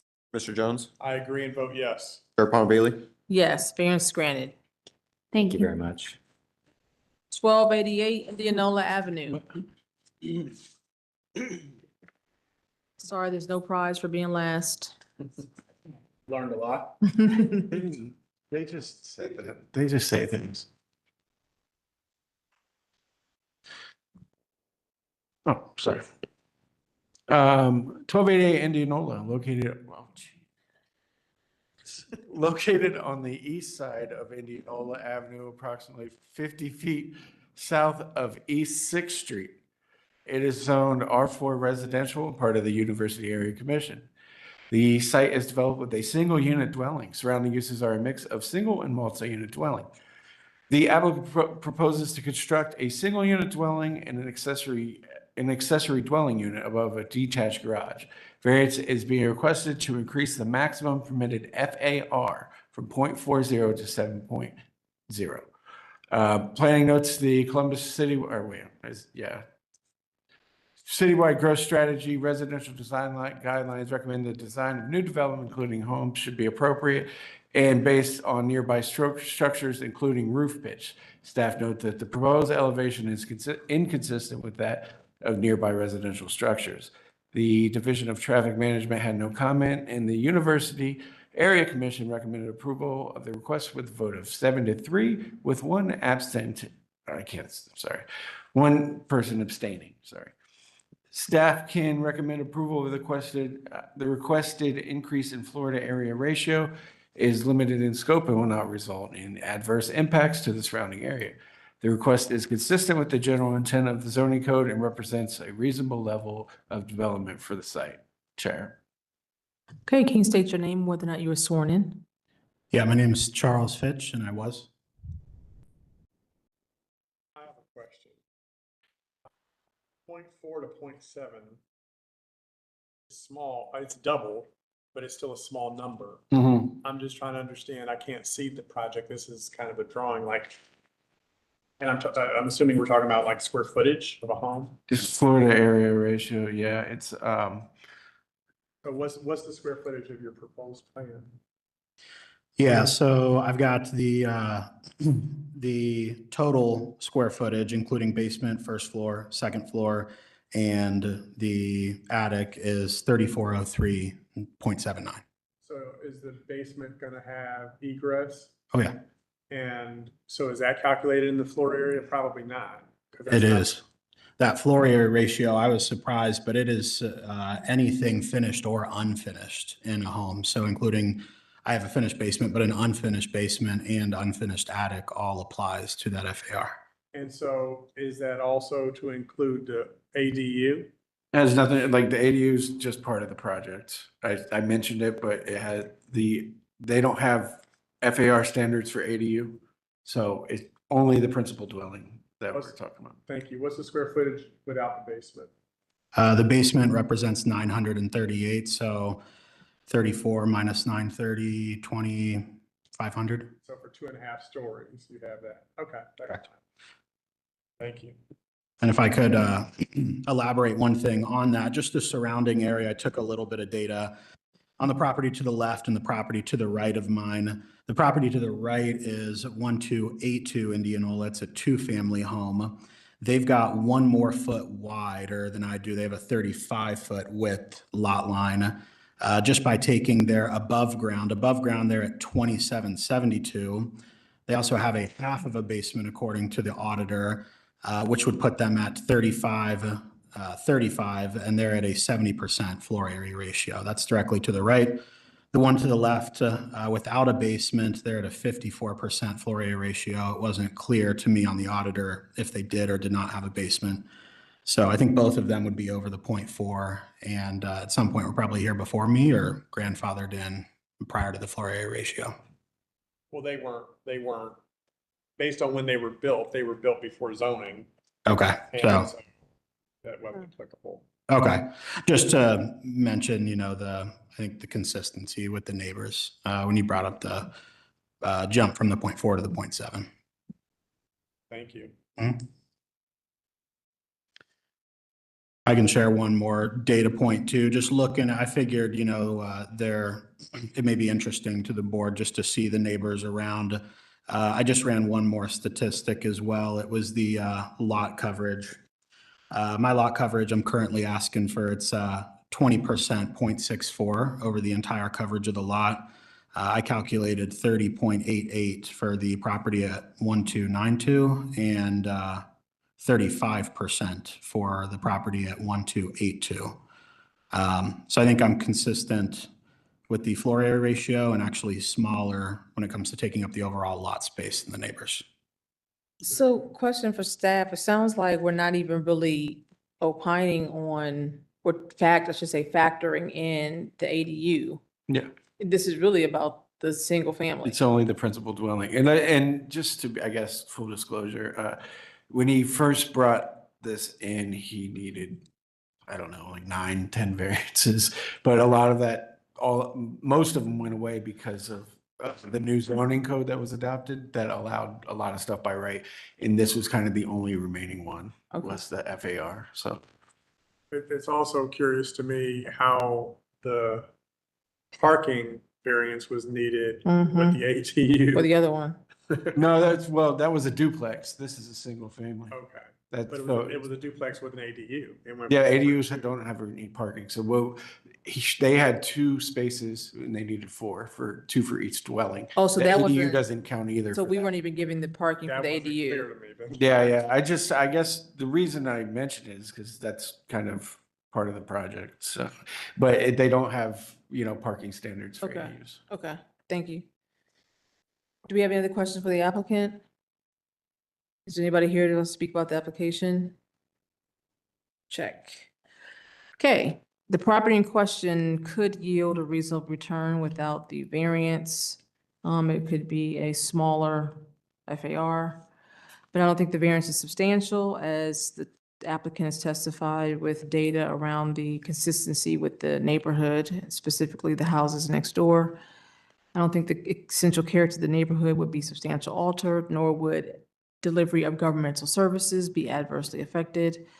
The property owner's knowledge of the zoning restriction was not discussed, but the property owner wanting to develop this house the way they do need to request the variance. I think the spirit and intent behind the zoning requirement would be observed, substantial justice done by granting the variance because of the inconsequential nature of the variances. Are we ready to call the question? Question's been called. Please call the roll. Ms. Egelhoff? I agree with the chair's analysis of the Duncan factors and vote yes. Mr. Jones? I agree and vote yes. Mr. Waddley? I also agree and vote yes. Chair Pompey? Variance granted. Yes. Thank you. Thank you. Meeting is adjourned. Thank you. Well done. So I'm going to send you an email tomorrow with